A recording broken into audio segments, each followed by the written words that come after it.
नमस्कार, मैं सुनैना कश्यप और आप देख रही हैं KH लाइव हिमाचल। हिमाचल प्रदेश की राजनीति में एक नया अध्याय जुड़ गया है। कहानी स्वतंत्रता के अंत की है। उपचुनावों के बाद पहली बार प्रदेश की विधानसभा में एक भी निर्दलीय विधायक नहीं है। ये हिमाचल के सियासी इतिहास में पहली बार हुआ है जब सदन पूरी तरह से दलबद्ध हो गया हो। जहां कभी निर्दलीय विधायक सत्ता के समीकरण बदलने की ताकत रखते थे, वहीं अब वे पूरी तरह गायब है। अब स्वतंत्र राजनीति का क्या भविष्य है? निर्दलीय राजनीति कभी जन आक्रोश की आवाज हुआ करती थी, वो मंच जहां से पार्टी सिस्टम के बाहर रहकर भी जनता अपनी बात संसद और विधानसभा तक पहुंचा सकती थी। लेकिन अब राजनीति पूरी तरह पार्टी लाइन में सिमटती जा रही है। निर्दलियों का गायब होना लोकतंत्र के लिए भी खतरे की घंटी है, क्योंकि जब हर विधायक सिर्फ पार्टी की भाषा बोलेगा, तब जनता की अस्वीकृति और वैकल्पिक सोच का प्रतिनिधित्व कौन करेगा?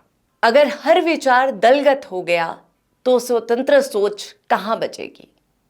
2022 के विधानसभा चुनाव में हमीरपुर से आशीष शर्मा, नालागढ़ से KL ठाकुर और देहरा से होशियार सिंह ने बतौर निर्दलीय प्रत्याशी जीत दर्ज की थी।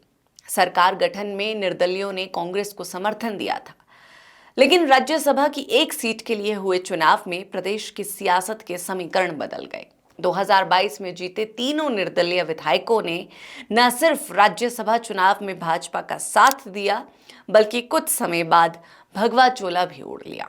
भाजपा में शामिल हुए तीनों निर्दलीय विधायकों को पार्टी ने उपचुनाव में अपना प्रत्याशी बनाया। देहरा से होशियार सिंह और नालागढ़ से KL ठाकुर उपचुनाव हार गए।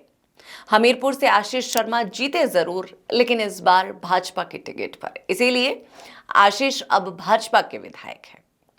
साफ है कि प्रदेश की 14वीं विधानसभा अब निर्दलीय विधायकों के बिना चल रही है, और ऐसा हिमाचल में पहली बार हुआ है। इससे पहले 2022 तक होते रहे विधानसभा चुनावों में कोई ना कोई निर्दलीय प्रत्याशी चुनाव जीतता रहा।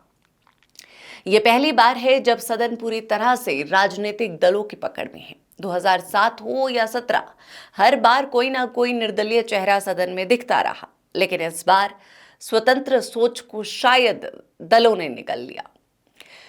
जनता निर्दलियों को क्यों जिताती है? बड़ा सवाल है, क्योंकि उसे लगता है कि कांग्रेस और भाजपा दोनों ने उसे किसी ना किसी मोड़ पर ठगा है।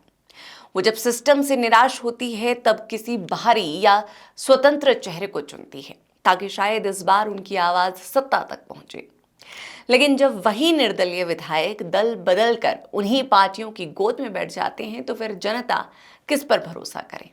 और जब कोई नहीं बचता, तभी लोकतंत्र की विडंबना बनकर आते हैं कंगना रनौत जैसे नेता, जिन्हें ना जमीनी समझ है, ना जनप्रतिनिधित्व का अनुभव, और जिनके लिए संसद सिर्फ 60 से 70 दिन की औपचारिकता बनकर रह जाती है। जहां कभी निर्दलीय विधायक सरकारों की चाबी हुआ करते थे, आज उन्हें राजनीतिक निवेश की तरह इस्तेमाल किया जा रहा है। कब तोड़ना है, कब जोड़ना है और कब हटा देना है, सब स्क्रिप्टेड है। और सबसे बड़ा खतरा यह है कि अब सदन में कोई पार्टी लाइन के बाहर की बात करने वाला नहीं बचा। अब हर विधायक व्हिप का गुलाम है और हर सोच पार्टी से पास होकर ही आनी है। सवाल यह है, क्या भविष्य में कोई निर्दलीय राजनीति का सपना देख भी पाएगा, या फिर हर स्वतंत्र नेता को एक दिन किसी पार्टी की जेब में ही समाना होगा? ये बड़ा सवाल है और हिमाचल प्रदेश की सियासत में अहम भी। बहरहाल आज के इस चर्चा में इतना ही। इस चर्चा पर आप सभी की क्या राय है, हमें कमेंट सेक्शन में जरूर बताएं।